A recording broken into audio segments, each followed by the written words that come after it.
Hello students, कैसे हैं आप सब। उम्मीद करता हूं आप सब बहुत अच्छे होंगे और अच्छे से अपनी पढ़ाई कर रहे होंगे। आईसीटी वर्चुअल क्लासरूम में आप सबका स्वागत है। मैं विकास। बच्चों, क्लास 9th का मैथ्स करेंगे आज हम, और एक फ्रेश टॉपिक हम उठा रहे हैं आज, उसी को कवर करने वाले हैं। तो बच्चों, हम आज करने वाले हैं लीनियर इक्वेशंस। पहले इसको अच्छे से समझेंगे, होता क्या है लीनियर इक्वेशन। उसके बाद हम कुछ एग्जाम्पल्स की मदद से, क्वेश्चंस की मदद से उस चीज को अच्छे से समझने की कोशिश करेंगे। तो जो आपका टॉपिक है, नोट डाउन कर लीजिए सभी। Linear equations. लीनियर इक्वेशंस क्या होती हैं, ये चीज भी हम यहाँ पे डिस्कस करने वाले हैं बच्चों। इसको हिंदी में क्या बोलते हैं? लीनियर इक्वेशंस को हम हिंदी में बोलते हैं रैखिक समीकरण।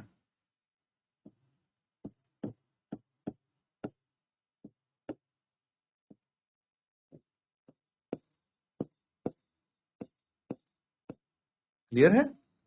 लीनियर इक्वेशन यानी रैखिक समीकरण क्या होता है, डिस्कस करने वाले हैं। देखिए, इक्वेशंस आपने छोटी क्लासेज में पढ़े होंगे भाई, क्लास 6 में, क्लास 7th में ये चीजें आपके आती हैं, आपने पढ़ी हैं। इक्वेशंस यानी समीकरण क्या होते हैं, एक बार फिर से मैं आपको एक्सप्लेन कर देता हूं आपके लिए। यहाँ पे देखिए, जहां पे इक्वल टू का सिंबल आ जाए, ठीक है, इक्वल टू का सिंबल आ जाए, उनको हम इक्वेशन बोलते हैं। जैसे x + 2 = 4, ये क्या है? ये एक इक्वेशन है, समीकरण है। ये समीकरण या फिर इक्वेशन है। क्यों? क्योंकि यहाँ पे ये इक्वल टू का सिंबल आ गया है, इक्वल टू का सिंबल है, इसलिए इक्वेशन बोलते हैं। अगर सिर्फ x + 2 होता तो इसको इक्वेशन नहीं, ये सिर्फ एक्सप्रेशन होता। समझना बच्चों, डिफरेंस है एक्सप्रेशन और इक्वेशन में।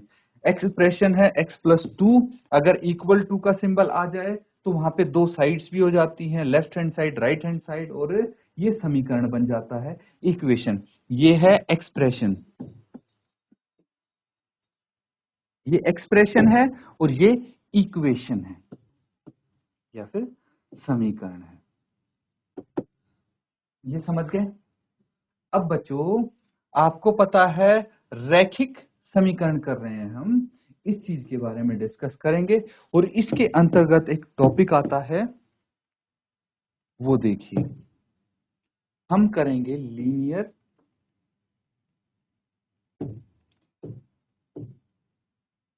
Equations in one variable. इसको समझिए बच्चों ध्यान से। Linear equation in one variable क्या होता है? लीनियर इक्वेशंस क्या हुआ? रैखिक समीकरण, और वन वेरिएबल यानी एक चर। ठीक है, वन का तो पता है, वेरिएबल क्या होता है? चर होता है। अब समझना, वेरिएबल को ध्यान से समझना, क्योंकि ये भी बहुत इंपॉर्टेंट रोल प्ले करता है यहाँ पे। तो वेरिएबल यानी चर होता क्या है? देखिए, जैसे हम लेते हैं A, B, C, X, Y, Z, T, M, कोई भी अल्फाबेट ले लेते हैं हम, ठीक है। उसके बाद हम क्या करते हैं भाई, कई बार हमने एक्स की वैल्यू 2 रख देते हैं, कभी कभी एक्स की वैल्यू 3 भी रख देते हैं, कहीं एक्स की वैल्यू हम 50 भी रख सकते हैं। तो ये क्या है भाई, x एक बार 2, कहीं पे आपको 50 देखने को मिलेगा, कहीं आपको 3 देखने को मिलेगा, कहीं आपको 10 देखने को मिलेगा। x की ही अलग अलग वैल्यूज आपको देखने को मिल जाती हैं। तो इसीलिए जिसकी वैल्यू चेंज होती रहे, ठीक है, जिसकी वैल्यू चेंज होती रहे, ठीक है, बदलाव होता रहे जिसके मान में, वो होता है वेरिएबल यानी चर। ठीक है, तो यहां पे एक वेरिएबल की बात हो रही है, मतलब जो हम समीकरण करेंगे उसमें सिर्फ एक चर होगा। ठीक है, क्या होगा? एक चर होगा, उससे ज्यादा नहीं होगा। वैसे आप आगे पढ़ेंगे भी, दो चर वाले भी समीकरण होते हैं, दो वेरिएबल वाले भी होते हैं। तो इस तरह से आप अलग अलग कर सकते हैं टॉपिक्स। तो चर समझ में आ गया। अब इसी के साथ साथ मैं आपको एक चीज और बता देता हूं, जहां वेरिएबल आता है आपको ये भी पता होना चाहिए, कांस्टेंट। कांस्टेंट यानी अचर। भाई नाम से ही पता लग रही है ये चीजें, चर अचर क्या होता है। वेरिएबल यानी चर जो चेंज हो सके, चेंज होता रहे जिसकी वैल्यू, उसको वेरिएबल बोलेंगे। अचर नाम से पता लग रहा है जिसकी वैल्यू कभी चेंज नहीं होती। जैसे अगर मैं बोलूं 3 या फिर 5, तो ये 3 हर जगह 3 ही रहेगा, सबको पता है 3 मतलब 3 होता है, 1 2 3 वाला 3।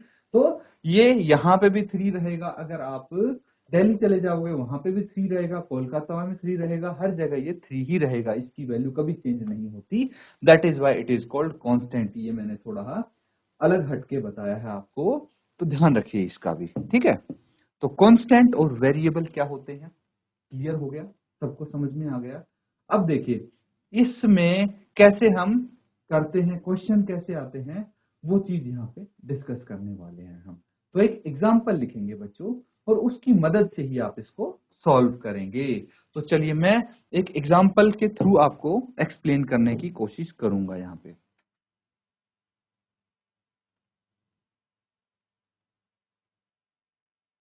तो बच्चों ये आपने पिछली क्लास में किए थे इस टाइप के क्वेश्चन, ठीक है। तो वैसा ही क्वेश्चन मैं आपको यहाँ पे दे रहा हूं, ताकि थोड़ा सा रिवीजन हो जाए, पता लग जाए कि भाई प्रीवियस क्लास में आपने कितना पढ़ा है, कितना याद है आपको। क्योंकि आप देखेंगे बहुत सारी चीजें ना इंटरकनेक्टेड होती हैं, कि जो पिछली क्लास में पढ़ा था इस क्लास में उससे थोड़ा एडवांस पढ़ेंगे, क्लास 10th में क्लास 9th से थोड़ा एडवांस पढ़ेंगे। ऐसे अगली क्लास में जब जाएंगे तो पिछली क्लास का जो है वो तो आपको आना ही चाहिए, तभी उसी चीज में थोड़ी ही एडवांसमेंट करके आप उसको सीख सकते हैं। तो देखिए एग्जाम्पल है, इसमें आपको सॉल्व करना है, ठीक है। तो सॉल्व क्या करेंगे, हल करना है बच्चों। सॉल्व मतलब हल करना है किसको, एक मैं समीकरण आपको देता हूं, 5t plus 6 minus 2t minus 3 is equal to t plus 14। तो देखिए ये है आपके लिए समीकरण, और ये ऐसे कैसे पता लग गया कि भाई ये लीनियर इक्वेशन है और वन वेरिएबल में है, ये कहां से पता लगेगा। वेरिएबल देखिए मैंने बोला था चर, यहाँ पे सिर्फ t का यूज हुआ है, t के अलावा कोई वेरिएबल नहीं है, बाकी सारे कांस्टेंट हैं। तो यहाँ पे एक वेरिएबल का यूज हुआ है t का, और यहाँ पे आपको t का ही मान निकालना है, t की वैल्यू निकालनी है बच्चों, ठीक है। तो ये आप सॉल्व करेंगे, हल करेंगे इसका, और आंसर बताएंगे। जैसे ही आपका आंसर आ जाएगा हैंड रेज कर देना आप, ठीक है, ताकि मुझे पता लग जाए कि आपने सॉल्व कर लिया है। अब बच्चों अगर किसी को इस टॉपिक में कोई डाउट है, कोई चीज समझ में नहीं आई, हालांकि ये जो क्वेश्चन कर रहे हैं ये आप कक्षा 8 में सीख चुके हैं, कर चुके हैं, इसके इस टाइप के क्वेश्चन हम सिर्फ रिवाइज कर रहे हैं, उसके बावजूद किसी बच्चे को कोई चीज नहीं पता लग रही है, नहीं समझ में आ रही है, बच्चों आपको सिर्फ हैंड रेज करना है और अपना क्वेश्चन पूछ लेना है। मैं यहाँ पे आपके सारे डाउट्स क्लियर करने के लिए हूं, तो कोई भी किसी बच्चे को डाउट हो पूछ लीजिए, नहीं तो जल्दी से इसको सॉल्व करना शुरू करो। क्या करना है, सॉल्व करना शुरू करो। आगे जो बच्चे बैठे हैं भाई वो कुछ लिख क्यों नहीं रहे हैं, बेटा मैं देख पा रहा हूँ आपकी तो नोटबुक भी नहीं खुली कुछ बच्चों की। GIC शानकोट, GIC शानकोट, आगे जो 3 बच्चे बैठे हैं बेटा आप लिख क्यों नहीं रहे, आपकी नोटबुक कहाँ है। आपको लिखना GIC शानकोट, बेटा मैं देख पा रहा हूँ आप सबसे आगे बैठे हैं और नोटबुक भी आपकी बंद है, ऐसे कैसे पढ़ेंगे आप। तो इसको लिखिए, सॉल्व कीजिए और आंसर बताइए आप, ठीक है। सभी बच्चे जल्दी से इसको सॉल्व कीजिए।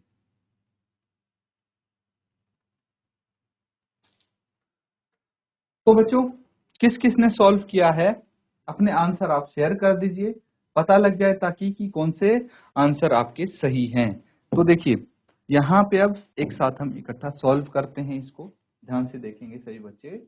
तो यहाँ पे मैं सॉल्व करूंगा तभी आप कंपेयर कर पाएंगे अपनी नोटबुक में, ठीक है। तो यहाँ है आपका एक लेफ्ट हैंड साइड दिख रहा है, एक राइट हैंड साइड दिख रहा है, ऐसा ही कुछ है। तो सबसे पहले जो ब्रैकेट्स दिख रहे हैं मुझे, ब्रैकेट, ये एक ब्रैकेट है, ये भी एक ब्रैकेट है। ब्रैकेट को ओपन करना आता है सबको, छोटी क्लासेस में सीखा है ये भी बच्चों आपने, ठीक है। ब्रैकेट्स को ओपन कैसे करेंगे, ये जो 5 है इसको मैं यहां भी मल्टीप्लाई कर दूंगा और इससे भी मल्टीप्लाई कर दूंगा, ठीक है। कितना आ जाएगा, 5 इंटू 5 25, तो ये आ गया 25t। फिर 6 के साथ मल्टीप्लाई करेंगे, 6 पंचे 30 आ गया कि नहीं आ गया। उसके बाद जो ये -2 दिख रहा है इसको मैं t के साथ मल्टीप्लाई करूंगा तो -2t आ जाएगा, और -2 को -3 से मल्टीप्लाई करेंगे तो +6 आ गया, इज इक्वल टू t + 14। अब देखिए सारी अलग अलग टर्म्स आ गई। अब मुझे कुछ नहीं करना है, मुझे क्या करना है, जो चर वाली टर्म्स हैं, ठीक है, चर वाले जो पद हैं उनको मैं एक तरफ कर लूंगा और जो कांस्टेंट हैं, अचर हैं, उनको एक तरफ कर लूंगा मैं, ठीक है। चर को एक तरफ, अचर को एक तरफ करना है, वेरिएबल्स को एक तरफ, इसको बोलते हैं transposing. Transposing transposing variables to left and constants to right hand side, ठीक है। तो लेफ्ट हैंड साइड को मैं वेरिएबल कर देता हूं और जो कांस्टेंट है उनको राइट हैंड साइड। वेरिएबल कौन से हैं, ये वेरिएबल हो गया, ठीक है। तो जो वेरिएबल वाले पद हैं 25t, ये लेफ्ट साइड आ गया, -2t ये लेफ्ट हैंड साइड आ गया, और यहाँ पे कोई वेरिएबल नहीं बचा, लेकिन राइट हैंड साइड पे बचा है, इसको मैं लेफ्ट हैंड साइड लेके आ जाऊंगा। तो जब मैं इक्वल टू के दूसरी तरफ लेके जाऊंगा किसी टर्म को, किसी पद को, तो साइन उसका चेंज हो जाएगा। जैसे ये t प्लस है तो यहाँ पे माइनस के साथ आएगा, ये 14 बच गया राइट हैंड साइड पे।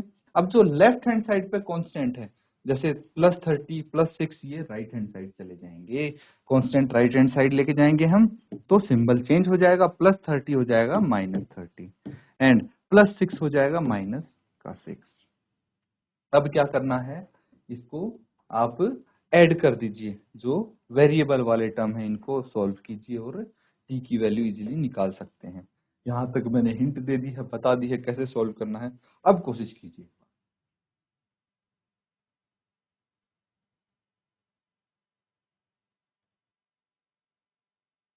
तो बच्चों आंसर आया होगा अब तो आपका।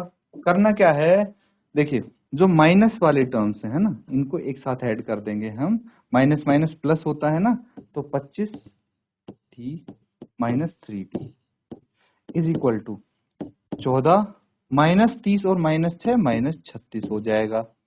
फिर 25t -3t ये हो जाएगा 22t, 22t is equal to 14 और -36 ये -22 आ गया।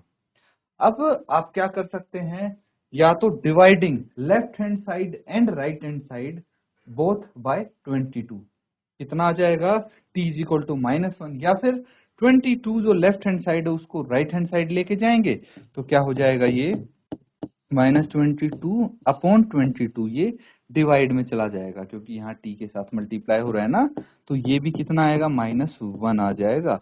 ये आपका आंसर हो गया। तो इस तरह से सॉल्व करना है, जो भी आपको यहाँ पे वेरिएबल दिया है उसकी वैल्यू निकालनी है आपको, ठीक है। नोट डाउन कर लीजिए, एक क्वेश्चन और दूंगा इसके बाद में आपको।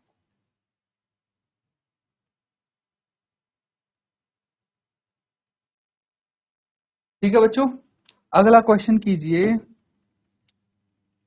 सॉल्व करना है ये भी आपको।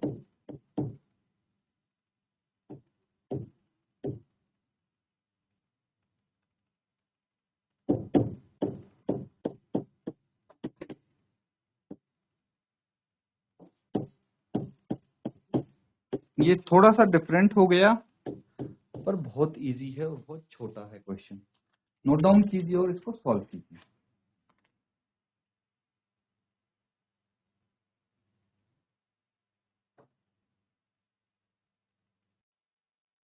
तो बच्चों आंसर आया आपका, करना क्या है इसमें, देखिए इसमें आपको क्रॉस मल्टीप्लीकेशन करना है, ठीक है। तो क्रॉस मल्टीप्लीकेशन क्या होता है वो मैं आपको बताता हूँ। 0.5 upon 6x minus 1 is equal to 1/2, ये है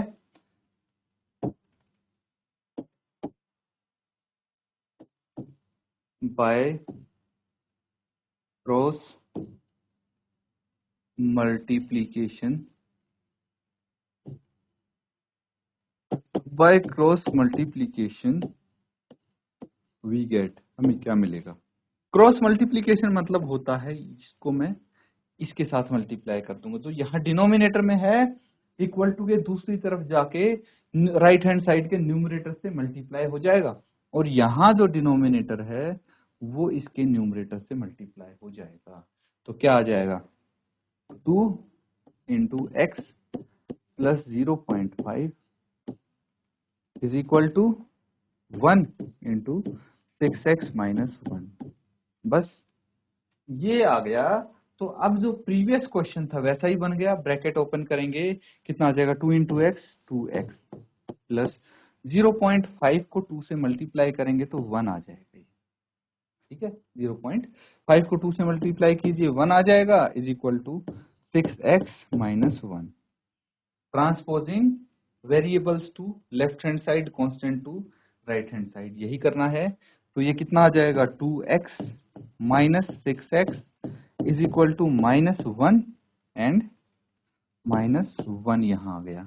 इसके बाद क्या करना है, माइनस 2x माइनस 6x आ गया minus 4x is equal to minus 2 आ जाएगा। भाई मैंने क्या कर दिया, प्लस माइनस माइनस होता है तो माइनस 4 लिख दिया, फिर माइनस माइनस प्लस होता है तो माइनस 2 लिख दिया 1 और 1 को ऐड करके।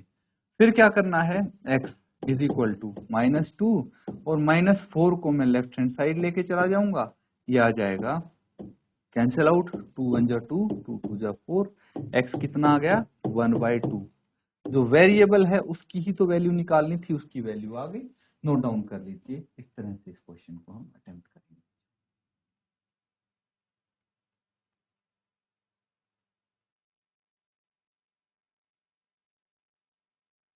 बच्चों नोट डाउन कर लिया सबने, एक क्वेश्चन लिखिए,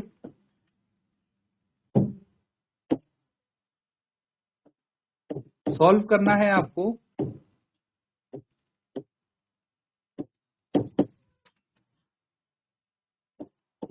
x माइनस 4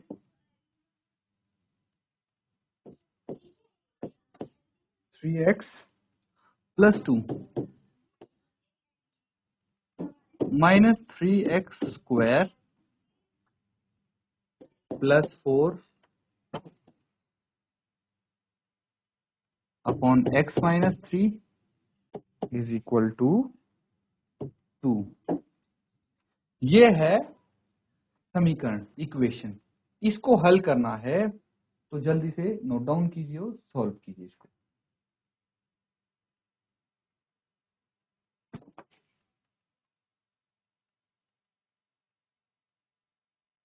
देखिए बच्चों कैसे सॉल्व करना है, बहुत ही सिंपल है ये।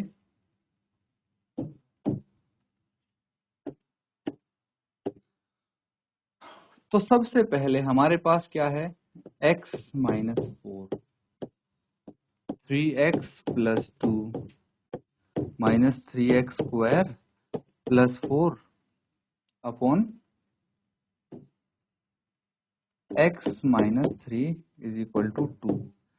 तो पहले हम क्या करेंगे, जो न्यूमरेटर में ब्रैकेट्स दिख रहे हैं इनको ओपन करेंगे। कैसे ओपन करना है, x को पहले 3x के साथ मल्टीप्लाई कर दीजिए तो 3x स्क्वायर आ गया, फिर x को 2 से मल्टीप्लाई करेंगे तो प्लस 2 आ गया, माइनस 4 3 12x, फिर मैं 4 को 3 माइनस 4 को 3x से मल्टीप्लाई करूंगा और फिर माइनस 4 को 2 से करूंगा तो मल्टीप्लाई ये 8 आ जाएगा, minus 3x square plus 4 upon ये आ गया x minus 3 is equal to 2। ये हो गया, नोट डाउन कर लीजिए। अब क्या करना है, अब मैं x माइनस 3 है इसको लेके जाऊंगा राइट हैंड साइड, तो यहाँ पे डिनोमिनेटर में आगे जाके न्यूमरेटर में चला जाएगा और मल्टीप्लाई होगा 2 के साथ। तो करते हैं 3x square plus 2 minus 12x minus 8 minus 3x square plus 4 is equal to 2 into x minus 3। ये आ जाएगा। इसके बाद मैं क्या करूंगा, इसके बाद देखिए ये तो कट जाएगा, है ना, ये प्लस 3x स्क्वायर, ये माइनस 3x स्क्वायर, और इसको क्या करना है, हमें ब्रैकेट ओपन करके लिखना है। ठीक है, ये आ जाएगा 2 minus 12x minus 8 plus 4 is equal to, ये 2 इंटू एक्स, 2x आ गया, एंड माइनस 3 इंटू 2 6 आ गया। ये आ जाएगा। अब क्या करना है आपको, अब जो x वाले टर्म्स हैं, ठीक है, जो वेरिएबल हैं उनको लेफ्ट हैंड साइड लाएंगे ट्रांसपोज करके, और जो कांस्टेंट है उनको राइट हैंड साइड। तो माइनस 12x यहाँ पे ऑलरेडी है, 2x को और लेफ्ट हैंड साइड ले आएंगे, कितना हो जाएगा, minus 12x minus 2x। Sign तो चेंज होगा ना, अगर मैं इसको प्लस 2x को लेफ्ट हैंड साइड लाऊंगा तो माइनस 2x बन जाएगा, और अगर ये 2 है तो ये राइट हैंड साइड जाके माइनस 2 बन जाएगा, माइनस 8 है तो प्लस 8 बन जाएगा, एंड 4 है तो माइनस 4 बन जाएगा। तो चलिए इसको लिखते हैं, इज इक्वल टू, यहाँ पे माइनस 6 ऑलरेडी है, माइनस 6 माइनस 2, 2 को इधर ले गया तो माइनस 2 हो गया, माइनस 8 हो जाएगा plus 8, and this is minus 4। तो ये प्लस 8 एंड माइनस 4। आगे इसको सॉल्व करेंगे, क्या आ जाएगा, माइनस 12 और 2 minus 14x is equal to minus 6 और माइनस 2 हो गया माइनस 8 ये आ गया, प्लस 8 एंड माइनस 4। तो ये तो आपस में सीधे कट ही जाएंगे, है ना, माइनस 8 और प्लस 8 क्या बच गया, minus 14 x is equal to minus 4, x कितना आ गया, minus 4 by minus 14, cancel out कीजिए, 2 2 जा 4, 2 7 जा 14, x आ गया 2 by 7। That is your answer. इसको नोट डाउन कर।